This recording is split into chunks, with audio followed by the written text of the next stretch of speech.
Grabe, napakaganda. Di ko akalain nakita buong mundo. Char. Nakikita niyo po ba yung historic building na yan? Isa sa mga castle po yan dito sa Scotland. At yan po ang pupuntahan natin today. At eto, after how many minutes na paglalakbay, ay nakarating na rin po kami dito. Nauna na nga po itong asawa ko para namang hindi siya taga rito. Hindi na nga rin po ako nakapagpa-video papasok kasi nauna na nga po itong asawa ko. Syempre, di ako papayag na walang gagawin itong asawa ko. Taga-video po muna itong asawa ko for an hour. Napapailing na nga lang itong asawa ko, aba at nagme-make face pa. Huwag talaga magreklamo itong asawa ko dahil isa siya sa mga dahilan kung bakit ako nagva-vlog ngayon. Eto nga po, pinakamalaki kong problema ay talagang pinapagalitan ko yung asawa ko kasi nga nakikita ko na naman yung telepono na pababa ang kuha. Gagawin na naman ata akong unano neto. So ayun, tinuruan ko na naman po itong asawa ko na dapat pataas nga pong kuha sa akin. Para kahit papaano ay matangkad naman ako tingnan, diba? Chine-check ko nga po palagi kung tama tong ginagawa ng asawa ko. Kasi diba, yung magvi-video ka na nga lang, pangit pa. So gusto ko talaga isang take lang. Yung tipong on the spot agad, ganon. Ayoko na mag-ulit-ulit kasi pataas pababa nga po siya. Kahit papaano ay sumusunod naman po itong asawa ko. Pero nagme-make face siya. Tapos ito nga po yung nangyari sa asawa ko. Alam yung excited ako makapunta ng tuktok. Tapos ganito lang yung mangyayari. Nadapa talaga yung asawa ko. Hindi ko alam kung ano unahin ko. Tawa ba or tulong?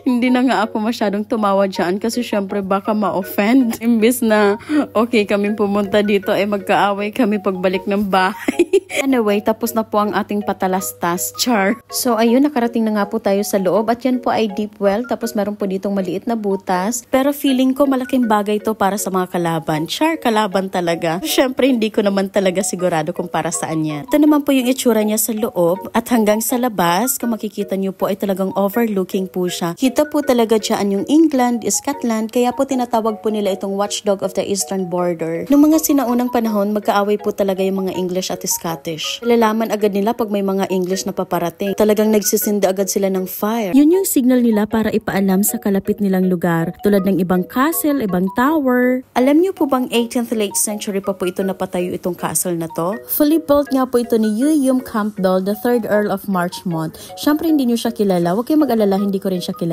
Noong 1460 dito nga daw po tumira muna sila King James II pati yung queen niya, si Mary of Guelders habang inaatake yung Roxburgh Castle. Noong 1547 naman, yung castle captured by the Duke of Somerset. Noong 1569 naman, castle taken by the Earl of Sussex and burned. Noong 1651 naman, castle attacked by Colonel Fenwick from Berwick on behalf of Oliver Cromwell. 1804 naman, used as a Bacon station during the Napoleonic Wars. Noong 1940s naman, used as an observation post during World War II. 1980s naman, sinara naman po ito sa publiko. Noong 1985 naman, sinimulan naman po nila itong trabahuin at ayusin yung castle walls ng Berwickshire Civic Society. Noong 1992 naman, at ayun hindi pa rin po ako pinanganak, na reopen nga po ito sa publiko. Noong 2005 naman, naibalik nga po yung pagmamayari ng castle na to sa mga Humes and Homes when purchased by the Hume Castle Preservation Trust. Grabe, talagang napakadaming pinagdaanan ng castle na to. Alam niyo po ba noong 1566 ay nakabisita po dito si Mary, Queen of Scots? Hindi ko lubos akalain papaano siya nakarating dito. Papaano ko nga po ba nasabi to? Kasi po kung alam niyo po talaga yung story ni Queen Mary of Scots, kasi kahit saan po siya magpunta parang lagi po may nagtatangka sa buhay niya eh. Kahit nung nasa convent pa siya may nagtatangkang lasunin siya. Kaya yun din po yung rason kung bakit napaaga ang punta niya sa France. Although nung bata pa po siya ay nakatakda naman na po siyang ipangasawa kay Francis II, na anak ni Henry II, King of France, and Queen Catherine de Medici. Pero kahit ganun nga po, may nagtatangka pa rin po talaga sa buhay niya kahit saan po siya magpunta. Anyway, tama na yung pagiging historian ko for a moment. Char, naging historian ako for a moment. Alam niyo po bang hilig ko talaga manood dati ng mga British movie, Scottish movie, basta yung mga ganun. Kaya talaga naging interest talaga ako dito sa Scotland na rin nang dahil sa panonood ko sa movie. Kasi yung mga features nila ay magagandang tanawin, nature talaga. Ayun na nga po guys, pauwi na nga po si Waray Upay. Siyempre, kasama ko pa rin si asawa ko at hindi pa rin ako nadala. Pinag-video ko pa rin po siya hanggang pababa. Pero pinag-iingat ko pa rin siya. So hanggang dito na nga lang po tayo mga kawaray Upay. Sana po ay nag-enjoy kayo kahit hindi man lang sa voice over ko. Kahit sa view na lang po kayo nag-enjoy. Ingat po kayo. Bye-bye!